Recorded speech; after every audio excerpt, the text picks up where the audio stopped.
Hello friends, জয় মোহনবাগান। মোহনবাগানের transfer নিয়ে এই মুহূর্তে সরগরম কলকাতা ময়দান। কারণ মোহনবাগান কোন প্লেয়ারকে নিচ্ছে সেইটা নিয়ে সবাই কিন্তু জানতে আগ্রহী। এবং মোহনবাগান স্বদেশি বিদেশি দুটো প্লেয়ারের দিকেই নজর রাখছে, দুদিকেই নজর রাখছে। তোমরা জানো যে মোহনবাগান ডিফেন্সে একটা চেঞ্জেস হতে পারে, সেই নিউজটা কিন্তু কয়েকদিন আগেই উঠে এসেছিল। টম অ্যালডার্ট তিনি থাকবেন কি থাকবেন না এটা নিয়ে একটা দোলাচলে ছিল।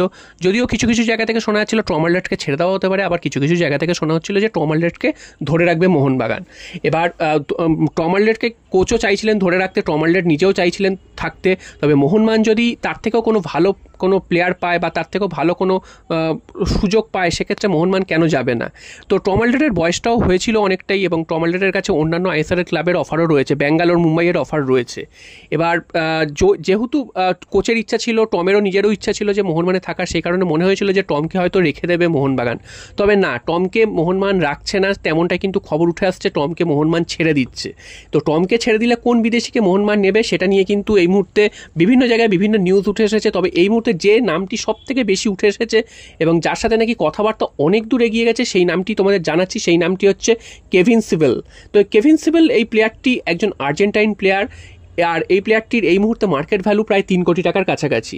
এবং এই প্লেয়ারটি সেন্ট্রাল ডিফেন্স অর্থাৎ টম অ্যালডার্ট যে পজিশনে খেলেন সেই পজিশনে খেলতে পারেন, এবং এই প্লেয়ারটির বয়সটাও কিন্তু অনেকটাই কম, 26 বছর মাত্র। তো বুঝতেই পারছো মোহনবাগান একজন যদি কম বয়সী ডিফেন্ডার, বিদেশি ডিফেন্ডার নিতে পারে সেটা মোহনবাগানের জন্য লাভ। কারণ তিনি যদি ভালো খেলতে পারেন তাকে কিন্তু অনেক দিনের জন্য রেখে দেওয়া হবে। এবার টম অ্যালডার্ট একটা সেট হয়ে গেছিলেন অ্যালবার্টো রড্রিগেজের সাথে, তিনি দুর্দান্ত ফুটবল খেলেছেন। এবার এই প্লেয়ারটি আসলে তিনি কতটা ভালো ফুটবল খেলবেন সেটাও একটা প্রশ্নের ব্যাপার। তবে এই প্লেয়ারটির এক্সপিরিয়েন্স কিন্তু ইউরোপে খেলার রয়েছে। তিনি স্প্যানিশ লিগে এই মুহূর্তে খেলছিলেন এবং স্প্যানিশ লিগে বেশ কিছু টিমে তিনি খেলেছেন। যদিও তার ক্লাব প্রোফাইল যে খুব আকর্ষণীয় সেটা কিন্তু একদমই বলবো না। যেসব ক্লাবে খেলেছেন সেই ক্লাবগুলো যে খুবই উঁচু দরের ক্লাব সেটাও বলবো না। তবে হ্যাঁ, তিনি যেহেতু ইউরোপে খেলেছেন, তো ভারতীয় ফুটবলের স্ট্যান্ডার্ডে যদি তোমরা ধরো, তাহলে সেই যে তিনি যেখানে খেলছেন এই মুহূর্তে সেই স্ট্যান্ডার্ড কিন্তু অনেকটাই হাই। তো এই আর্জেন্টিনিয়ান এই ডিফেন্ডারটিকে মোহনবাগান চুজ করেছে, এবং তার সাথে যতদূর শোনা যাচ্ছে তার সাথে অনেক দূর কথাবার্তা এগিয়ে গেছে, এবং এই প্লেয়ারটিকেই নাকি ডিল ডান করতে চলেছে, তেমনটাই কিন্তু চারিদিকে নিউজ উঠে আসছে। তবে এই নামটি উঠে এসছে ঠিকই, তবে এর পাশাপাশি আরও কিছু প্লেয়ারের দিকে নজর রাখছে মোহনবাগান। তবে সবথেকে এই মুহূর্তে আলোচিত বিষয় কিন্তু এই কেভিন সিবেল এই প্লেয়ারটির নামই। তো দেখা যাক মোহনবাগান এই প্লেয়ারটিকে নিজেদের জালে তুলতে পারে কি না। তো তোমাদের আবারও জানিয়ে দিচ্ছি, এই মুহূর্তে যে ডিল ডান হয়ে গেছে সেটা কিন্তু একদমই বলবো না, কারণ যখন তখন যে কোনো কিছু হতে পারে। এই প্লেয়ারটির সাথে কথাবার্তা অনেক অনেক দূর, অর্থাৎ অ্যাডভান্স স্টেজে চলে গেছে, এটা কিন্তু তোমাদের জানিয়ে দিতে পারি। তো প্লেয়ারটি তোমাদের যেমন ডেসক্রিপশন দিলাম, প্লেয়ারটি কিন্তু যথেষ্ট ভালো ফুটবল খেলছেন, এবং স্প্যানিশ লিগেও তিনি প্রত্যেকটা ম্যাচেই খেলেছেন। তিনি যে টিমের হয়ে খেলছিলেন সেখানে তিনি একটি গোলও করেছেন।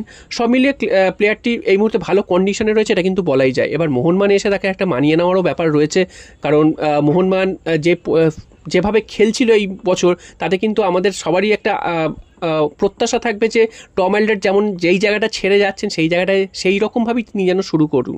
তো এই প্লেয়ারটির কতটা মানিয়ে নিতে পারবে মোহনবাগান এসে সেটাও কিন্তু দেখার। আর মোহনবাগানের আরও একটা ভালো দিক, যেটা হচ্ছে অস্ট্রেলিয়ান প্লেয়ার বাদ দিয়ে যে অন্য কোনো দেশের প্লেয়ারের দিকে নজর দিচ্ছে ম্যানেজমেন্ট, এটাও কিন্তু একটা ভালো ব্যাপার। নাহলে তো এতদিন শুধু অস্ট্রেলিয়ান প্লেয়ারদের ওপরই নজর থাকতো এবং কোনো কিন্তু স্কাউটিং সেভাবে হতো না। তো এবার যে স্কাউটিং করে অন্যান্য দেশ থেকেও প্লেয়ার নিয়ে আসছে, এটা কিন্তু একটা ভালো দিক। তো দেখা যাক প্লেয়ারটি যদি সত্যি সাইন করে, তাহলে প্লেয়ারটির এসে তিনি কতটা মানিয়ে নিতে পারেন বা কেমন খেলেন সেটা কিন্তু আমাদের নজরে থাকবে। এরপর চলে আসি মোহনবাগানের সুপার কাপের খবরে। তো আগামী পরশুদিন মোহনবাগান সুপার কাপের ম্যাচে নামছে কেরালা ব্লাস্টার্সের বিরুদ্ধে। সেই ম্যাচের কিন্তু অফিসিয়াল টিম লিস্ট আজকের ঘোষণা করে দেওয়া হলো, এবং সেখানে দেখা যাচ্ছে তোমাদের যেমন নামগুলো জানিয়েছিলাম সেই নামগুলোই রয়েছে, নতুন কিছু কিন্তু নয় এটা। এবং মোহনবাগান কীভাবে সেমিফাইনালে যেতে পারে সেটাই কিন্তু এই মুহূর্তে সমস্ত মোহনবাগান সমর্থকদের চিন্তা, আমাদের চিন্তা রয়েছে। কারণ মোহনবাগান যে দলটা নামাচ্ছে সেই দলটা আমরা যেই দলই নামাই না কেন সেই দলের প্রতি আমাদের ভরসা থাকে, সেটা নিয়ে আলাদা করে বলার কিছু নেই।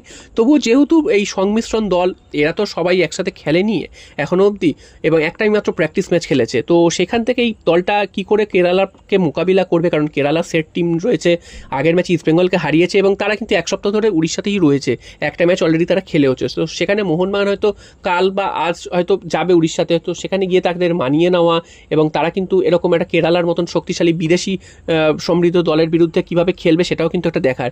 আর ম্যাচটা হবে কিন্তু দুপুর 4:30 থেকে। তো বুঝতেই পারছো কতটা গরমের মধ্যে খেলতে হবে, খেলাটা কিন্তু অতটা সহজ হবে না মোহনবাগানের জন্য।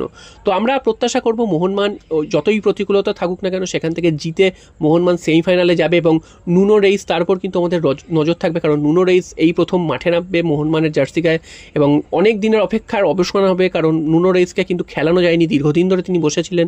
তো সেই প্লেয়ারটিকে আবার আমরা মাঠে দেখতে পাবো, সেটা নিয়েও কিন্তু আমাদের মধ্যে একটা প্রত্যাশা রয়েছে যে নুনো রেইস কেমন খেলেন, এবং তারপরে কিন্তু তার ভাগ্য নির্ধারণ হবে তিনি আগামী মরশুমে থাকবেন কি থাকবেন না।